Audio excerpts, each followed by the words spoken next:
గారు యా వెంకటేష్ గారిది దీని అడ్వకేట్ ఆయన చెప్తున్న దానికి కొంచెం సరే ఓకే కొంత ఇష్టము ఉంటే ఉండొచ్చు కనుక కానీ ఒకటేంటంటే ఏపీ ల్యాండ్ టైటిలింగ్ యాక్ట్ రద్దు చేస్తానని చెప్పింది కూటమి రద్దు చేస్తున్నాను. ఇప్పుడు దానికి ఈ సర్వే రాళ్ళకి ముడిపెట్టారు వెంకటేష్ గారు. లేదు లేదు సార్, నో నో సర్వే రాళ్లకు ముడిపెట్టలేదు, సర్వేకి ముడిపెట్టాను. Okay ya survey is different from act. Act ద్వారా సర్వే కాదు యాక్ట్ ఇచ్చింది. యాక్ట్ దేనికి? లిటిగేషన్ కోసం యాక్ట్ వచ్చింది. సర్వే ఒక పార్ట్, ఈ యాక్ట్ ఒక పార్ట్. ఈ యాక్ట్ లో వాళ్ళు చెప్పింది ఏంటి? Court has no power to dispute ఇది which was raised by the parties అనే దానికోసం పెట్టింది. అది ఏదో ఆఫీసర్లు పెడతాం, ఆఫీసర్ల ద్వారా అక్కడ ఏదైతే డిస్ప్యూట్లు ఉంటే ఆ డిస్ప్యూట్లన్నీ జరుగుతాయి అని చెప్పేసి పెట్టిన దానికోసం పెట్టినటువంటి యాక్ట్. ఆ యాక్ట్ ని అది కరెక్ట్ కాదు, రద్దు చేస్తామన్నా చేశాం. అంతేగాని ఇప్పుడు ఈ రాళ్ళు ఉంచుతారు, రాళ్ళు ఉంచినంత మాత్రాన మీరు పెట్టినటువంటి 5 సంతకాల్లో మొత్తం ఒక రకంగా మీరు ప్రజలకి ద్రోహం చేశారు అని వెంకటేష్ గారు ఏదైతే అన్నారో అది పూర్తిగా కరెక్ట్ కాదు. అది వెంకటేష్ గారు మాట్లాడింది అది నేనైతే కరెక్ట్ అని నేనైతే అనుకోవట్లా. సర్వేకి యాక్ట్ సంబంధం లేదు. సర్వే జరిగిన దాంట్లో వస్తున్న వెంకటేష్ గారు వస్తున్నా చెప్తాను. Let me complete. సర్వే జరిగిన దాంట్లో ఇందాక నేను చెప్పాను, సర్వే జరిగింది కూడా పూర్తిగా అనాగరికతంగా సర్వే జరిగింది. ఒక సర్వేలో ఒక సర్వే నెంబర్ లో 100 ఎకరాలు ఉంటే వీళ్ళు సర్వే చేసిన దాంట్లో 80 ఎకరాలే ఉంది. ఒక 20 ఎకరాలు ఏమైపోతుందో తెలియదు. ఇలా తప్పులు తడకతో సర్వే నడిచింది అని నేను ఎందాక మాట్లాడేటప్పుడు ఫస్ట్ స్టార్టింగ్ లో మాట్లాడేటప్పుడు నేను మాట్లాడాను. సో ఇవన్నీ కూడా దాంట్లో తప్పులు జరిగినాయి. ఆ తప్పుల మీద వెళ్ళాలంటే కోర్టు కాదు, అక్కడ ఎవరో ఉంటారు ఆఫీసర్లు, మాకు నచ్చిన వాళ్ళు ఉంటారు. కాబట్టి ఎందుకంటే ఆఫీసర్లు ఎప్పుడైనా ఏ ప్రభుత్వం అయినా కానీ వాళ్ళకి నచ్చిన వాళ్ళు పెట్టుకుంటది. ఆ టైంలో నచ్చిన వాళ్ళు పెట్టుకుంటారేమో మనకు తెలియదు కదా. సో కోర్టు పవర్ లేకుండా ఏం చేశారు, కింద తీసుకొచ్చి రెవెన్యూ సిస్టమ్ లో ఉన్నటువంటి ఎంప్లాయీస్ దగ్గర పెట్టేశారు ఇదంతా డిస్ప్యూట్ లో.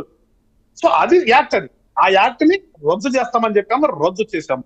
దానికి సర్వేకి సంబంధం లేదు. సర్వేను ఒప్పుకుంటున్నారా మీరు? రాళ్ళు ఉంచుతారంటే చాలా దాంట్లో రాళ్ళు పీకేసేసారు వెంకటేష్ గారు. ఎక్కడైతే నిందా చెప్పాను అసలు గట్టు శుభ్రంగా వాళ్ళు 50 సంవత్సరాలు 100 సంవత్సరాల నుంచి ఒక పక్కన ఉన్నటువంటి రైతు బ్రహ్మాండంగా పొలం పండించుకుంటూ ఉంటే వీడు కొలిసిన తర్వాత తీసుకొచ్చి ఇక్కడ పెడితే అది డిస్ప్యూట్ లేదు.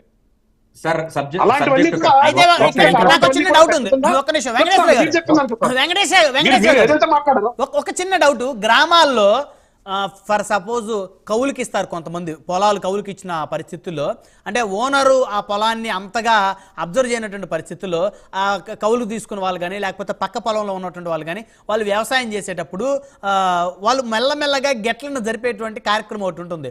సో దానివల్ల దాదాపు ఒక్కొక్క ఎకరం 5 సెంట్లు 7 సెంట్లు 10 సెంట్లు కూడా డిఫరెన్స్ వచ్చేటువంటి పరిస్థితుల్లో చాలా దగ్గర ఉంది. సో ఇవి ఏదైతే సర్వే చేసి ఈ పొలాలు ఖచ్చితంగా కొలిసి ఈ సర్వే రాళ్ళు పాతటం వల్ల ఇక వాళ్ళ పొలాలు అంటే ఓనరు పొలంని పట్టించుకోకపోయినా ఖచ్చితంగా వారి సరిహద్దుల్ని పక్క పొలం వాళ్ళు ఎవరో కూడా క్రాస్ చేసే పరిస్థితి ఉండదు కదా. ఇది ఒక ఎందుకు మేలని అనుకోవచ్చు కదా మనం.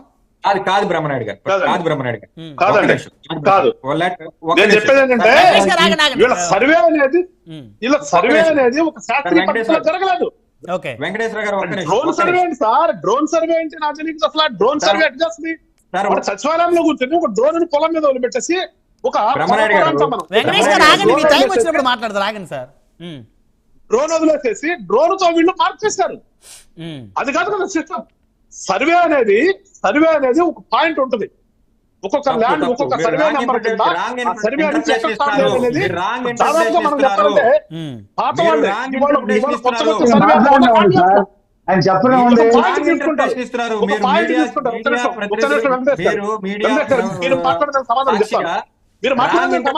వెంకటేష్ గారు మీ టైం వచ్చినప్పుడు చెప్తారు. ఆగండి సార్,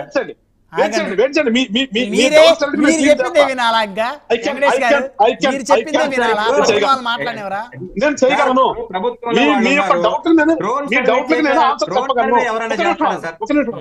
బ్రహ్మనాయుడు గారు ఏదని చెప్తున్నారు. ఇప్పుడు సర్వే ఒక పాయింట్ పెట్టుకుంటారు, ఒక పాయింట్ పెట్టి అది ఏం చేయరు. కొలుస్తారు. వీళ్ళు ఏం చేశారంటే ఒక అసెస్మెంట్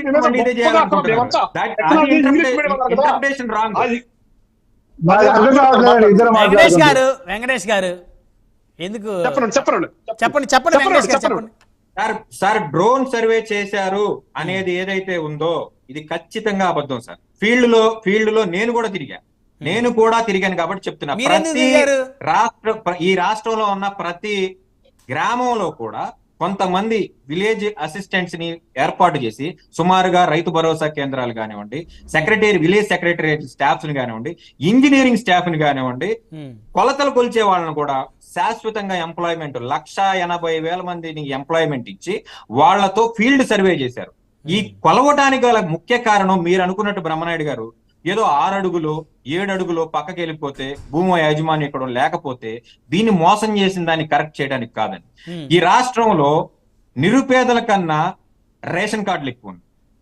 ఈ రాష్ట్రంలో ప్రజల కన్నా ఆధార్ కార్డులు కుప్పలుగా రోడ్లు పక్కన పడటం చూసాం.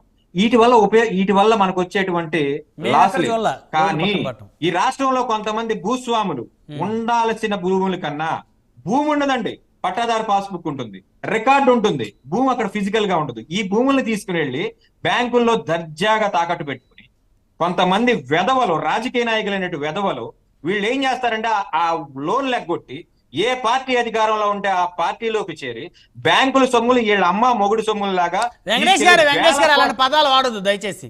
వేల కోట్లు వెంకటేష్ గారు మీరు ప్రెస్టేషన్ లో ఉన్నట్టున్నారు, దయచేసి అలాంటి పదాలు వాడొద్దు.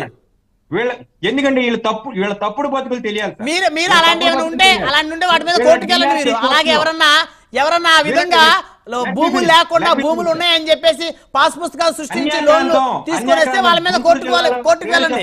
ఒక నాయకుడికి 500 ఎకరాల భూమి ఉంది, 500 ఎకరాల భూమి ఉంది, కానీ ఫీల్డ్ లో భూమి లేదు. తీసుకెళ్లి బ్యాంకులో లోన్లు చెప్పండి. ఎవరా నాయకుడి పేరు చెప్పండి. వస్తుంది సార్ ఈ సర్వేలో ఖచ్చితంగా. మీకు చెప్పే ధైర్యం లేదా? ఇక్కడ చెప్పే ధైర్యం లేనప్పుడు మాట్లాడకూడదు వెంకటేష్ గారు. నిరాధారమైన ఆరోపణలు కరెక్ట్ కాదు. ఎవరా నాయకుడు చెప్పండి. మీరు ఒక్కసారి డిఆర్టీ కోర్టుకి వెళ్ళండి. ఈ ప్యానెల్ లో మా లాయర్ గారు కూడా ఉన్నారు కాబట్టి డిఆర్టీ కోర్టులో ఉన్నటువంటి సుమారుగా 80% కేసులు ఇవేనండి. 80% పైచిల కేసులు. సమయం లేదు. ల్యాండ్ టైటిలింగ్ యాక్ట్ ద్వారా జగన్మోహన్ రెడ్డి మీకు 1 కోటి రూపాయల పొలం ఉన్నట్టయితే ఈ 1 కోటి రూపాయల పొలానికి ప్రభుత్వం సెక్యూరిటీ ఇస్తుంది. మీరు బ్యాంకుకు లోన్ పలానా వెంకటేష్ అనే వాడికి లోన్ ఇవ్వండి, వాడికి మేము పట్టా ఇచ్చాము, ఆ 1 కోటి రూపాయలు వాడు ఎగ్గొడితే ఆవిడ ఆస్తిని అన్యాక్రాంతం చేసి లేకపోతే వాడి ఆస్తిని ప్రభుత్వం తీసుకుని 1 కోటి రూపాయలు మీకు బ్యాంకు కడుతుందని. ఈ రోజు కొన్ని వేల లక్షల కోట్ల రూపాయలు సబ్సిడీ కింద SBI బ్యాంక్ ఇస్తుంది. లక్షల కోట్ల రూపాయలు. దీనికి వ్యతిరేకంగా కేంద్ర ప్రభుత్వం తీసుకొచ్చిన చట్టంలో కొన్ని మార్పులు చేసి ఉండొచ్చు. ఇందాక అన్నగారు చెప్తున్నారు అసలు ఆ కోర్టుకి పరిధే లేదే. సార్ కొన్ని లక్షల కేసులు, కొన్ని కోట్ల కేసులు ఈ రోజు కోర్టులో పెండింగ్ ఉన్నాయి. ప్రైమరీగా మీరు కోర్టుకు రావద్దు. TRO ఆఫీసర్ దగ్గర ఎవరైతే ఉన్నారో ఆ ఆఫీసర్ దగ్గర మీరు తేల్చుకోండి. అప్పిలేట్ జ్యూరిస్డిక్షన్ కోర్టుకే ఇచ్చారండి. అప్పిలేట్ జ్యూరిస్డిక్షన్ మీరు TRO దగ్గర మీకు న్యాయం జరగకపోయినట్లయితే మీరు డైరెక్ట్ గా హైకోర్టుకు రండి అన్నారు. మేము పదే విన్నవించాం.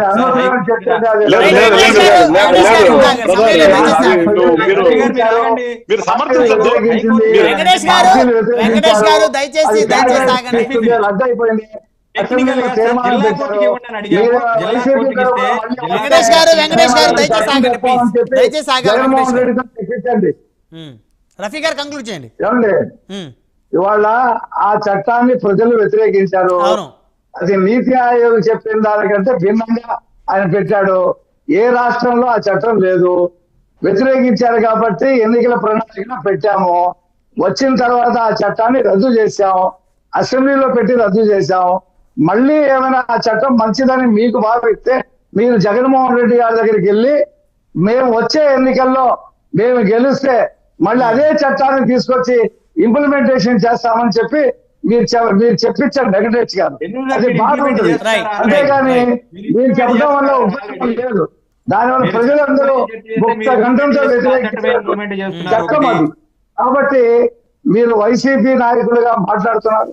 మీరు జగన్మోహన్ రెడ్డి గారికి చెప్పండి, ఈ చట్టమే కాదు మేము వస్తే 3 రాజధానులు కూడా తెస్తాం, 3 రాజధానులకు పెడతాం అని చెప్పేసి కూడా ఆయనకి చెప్పండి మీరు.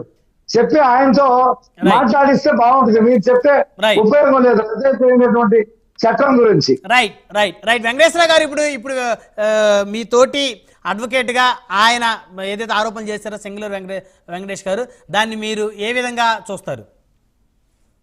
భూములు లేకపోయినా భూములు ఉన్నాయని చెప్పేసి అది వెంకటేష్ గారు వ్యక్తిగతం. అది దాన్ని నేను ఆయన వ్యక్తిగతాన్ని నేను కొట్టిపారాలేను కానీ ఆయనకి నచ్చితే నచ్చొచ్చు కానీ ఇక్కడ మనం ఆలోచించేది అంటే ఎట్లాంటి ప్రజలకి ఏది మంచి అనేది ఆలోచించాలి. నా వ్యక్తిగతమో మీ వ్యక్తిగతం ఆయన వ్యక్తిగతమో కాదు. ఇక్కడ జరుగుతుంది. ఇప్పుడు ఉందన్నారు, ఎక్కడుంది, ఎప్పుడుంది అది? అప్పిలేట్ అథారిటీ ఎప్పుడది? అప్పిలేట్ అథారిటీ ఎక్కడ? హైకోర్టు. ఒక ఎకరం ఉన్న వాటిని మీరు అన్నట్టుగా ఒక 500 ఎకరాలు వాడు వచ్చేసి నా ఎకరం నీ దాంట్లో నా దాంట్లో కలిసిపోయిందని చెప్పేసి వాడు ఇక్కడ ఎంఆర్ఓ అని ఆర్ఐని వీళ్ళందరూ మేనేజ్ చేసుకుని తర్వాత వీడికి ఫేవర్ గా రాపించుకున్న తర్వాత ఈ ఎకరం పోయినాడు అప్పిలేట్కి వెళ్ళాలంటే హైకోర్టు పోవాలి. వీడి దగ్గర డబ్బులు ఉండాలి. ఎలాగో పాసిబుల్ అంటే ఊర్లో ఉండే